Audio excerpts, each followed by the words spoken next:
స్నేహితులారా, ఈ సమయాన్ని బట్టి దేవునికి వందనాలు తెలియజేస్తూ ఉన్నాను. ప్రేమపూర్వకంగా మిమ్మల్ని అందరినీ వాక్య ధ్యానంలోనికి ఆహ్వానిస్తూ ఉన్నాను.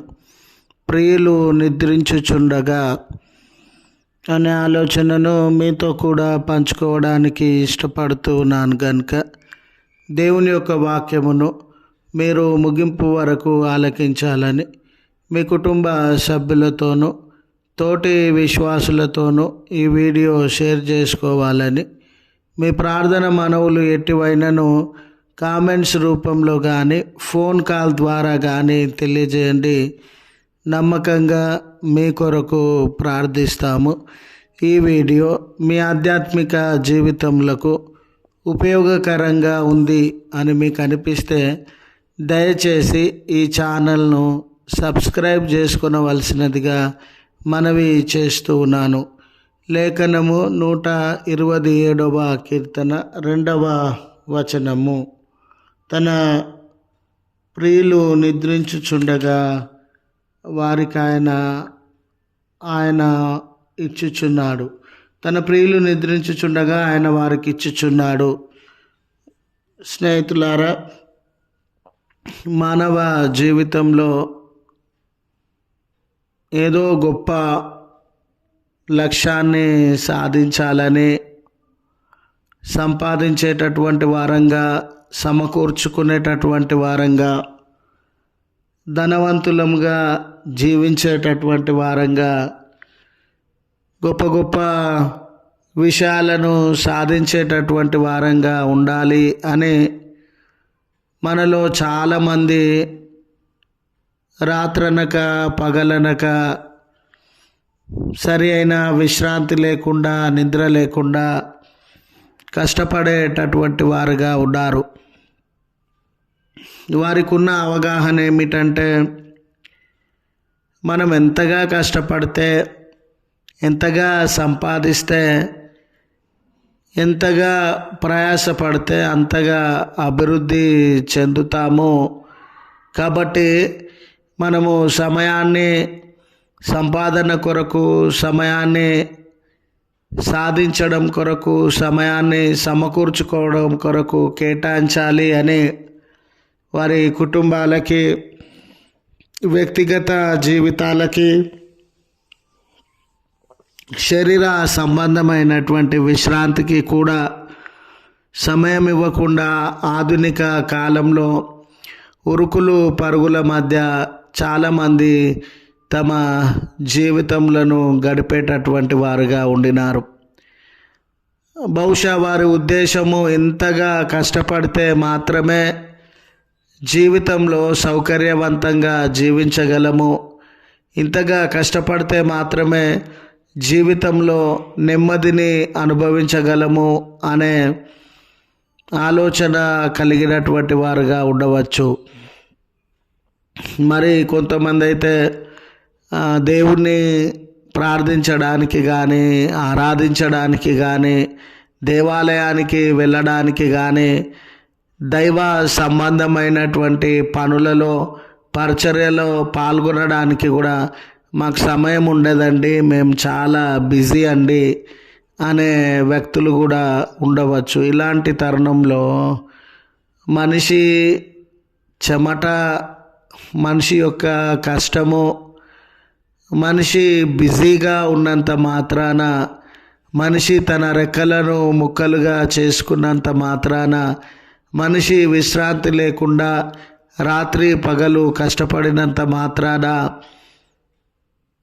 ఉన్నత స్థితినో లేక ఈ లోక సంబంధమైనటువంటి వస్తువులను, సంపదలను సమకూర్చుకోగలుగుతాడు. కానీ నెమ్మది అనేది, ప్రశాంతత అనేది మానవుడు సంపాదించుకోలేడు అనే విషయాన్ని లేఖనంలో యందు మనము గమనించేటటువంటి వారంగా ఉన్నాం. చూడండి స్నేహితులారా, చాలామంది రాత్రి కష్టపడ్డాను, పగలు కష్టపడ్డాను, కానీ అనుకున్న విషయంలో విజయము సాధించలేకపోయినాను, అనుకున్న స్థితిని, అనుకున్న సౌకర్యములను, అనుకున్నటువంటి ధన భోగములను సాధించలేకపోయానని విపరీతమైన చిరాకు, విపరీతమైన టెన్షన్, విపరీతమైన ఒత్తిడి మధ్య నలిగిపోయేటటువంటి వారుగా ఉంటారు.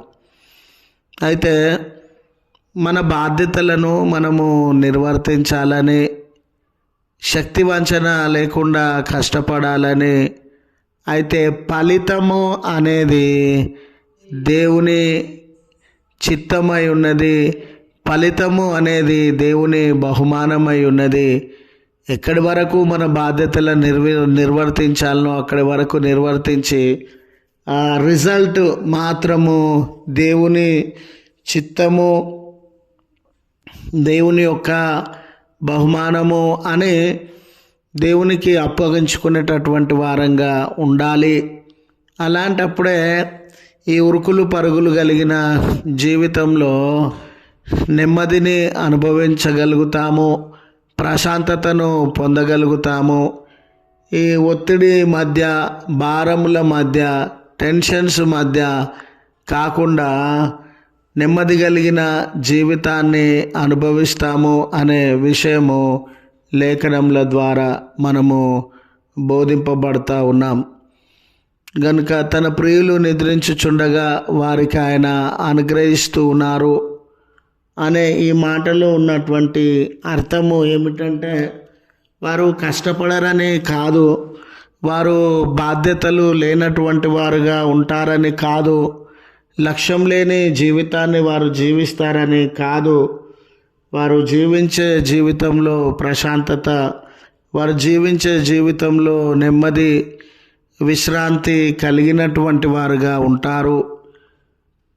వారు ఎంతగా కష్టపడాలనో అంతగా కష్టపడి దేవుని చిత్తము మీద ఆధారపడి రిజల్ట్ అనేది లేక ఫలితం అనేది దేవుడే అందించేటటువంటి వాడిగా ఉంటాడు అని వారి శక్తి సామర్థ్యములను, వారి తలాంతులను, వారి యొక్క గొప్పతనమును, వాళ్ళ బలమును వారు నమ్ముకొనక దేవుని మీద ఆధారపడే బిడ్డలుగా వారు ఉంటారు. కనుక నిజమైనటువంటి నెమ్మది, ప్రశాంతత వారి జీవితాలలో అనుభవిస్తారు అని లేఖనము సెలవిస్తూ ఉంది. కనుక స్నేహితులారా, ఈ ఉరుకులు పరుగులు కలిగినటువంటి జీవితంలో ఒత్తిడిని, ఉరుకులు పరుగులు కలిగినటువంటి జీవితంలో ఎన్నో రకములైనటువంటి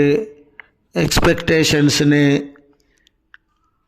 లేక చింత భారములను కలిగి ఉండక నేను చేయగలిగినంత చేశాను, నా శక్తి వంచన లేకుండా చేశాను, నా బాధ్యతలను ఎంతవరకు నిర్వర్తించాలనో అంతవరకు నిర్వర్తించాను, నాకు ఒత్తిడి అవసరం లేదు, నాకు చింత అవసరం లేదు, ఇది ఖచ్చితంగా కావాలి అనే ఆలోచన అవసరం లేదు. దేవుని చిత్తం అండి.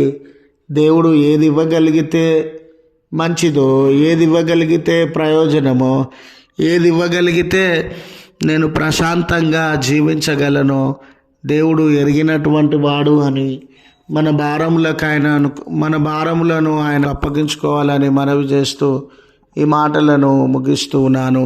ప్రార్థించుదము. కృపగల తండ్రి, ప్రేమగల మా దేవ, ఈ దినపు దీవెనలతో మమ్మను దర్శించండి. మీ కృపకు మమ్మల్ని మేము అప్పగించుకొనుచు ఉన్నాం.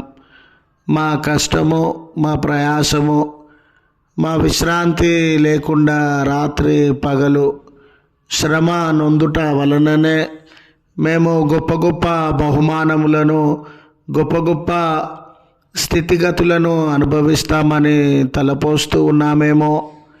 దేవా, కేవలం మా శ్రమ వలన ఇవి సాధ్యము కాదని, బహుమానం ఇచ్చే దేవుడవని, ఆశీర్వాదములనిచ్చే దేవుడవని, మీ కృపా సహాయముల వలననే ఇది సాధ్యమవుతా ఉంది అని మీ మీద ఆధారపడతా ఉన్నాం. ఈ ఉరుకులు పరుగులు కలిగిన జీవితంలో అయ్యా, మాలో చాలామంది ఒత్తిడికి, చాలామంది వేదనకి, చాలామంది కన్నీళ్ళకి లోనవుతూ ఉన్నటువంటి వేళ మీ కృప, మీ సహాయములను వారి జీవితాలలో అనుగ్రహించి అయ్యా మమ్మను ఈ దినపు దీవెనలతో దర్శించండి. ఈ ప్రార్థనలో ఏకీభవించుచున్న వ్యక్తులను, కుటుంబములను జ్ఞాపకం చేసుకున్నామని క్రీస్తు పేరట వేడుకొనుచు ఉన్నాము తండ్రి. ఆమెన్. తండ్రి, కుమార, పరిశుద్ధాత్మ త్రియేక దేవుని దీవెన మనకు తోడై ఉండి మనలను కాపాడునుగాక.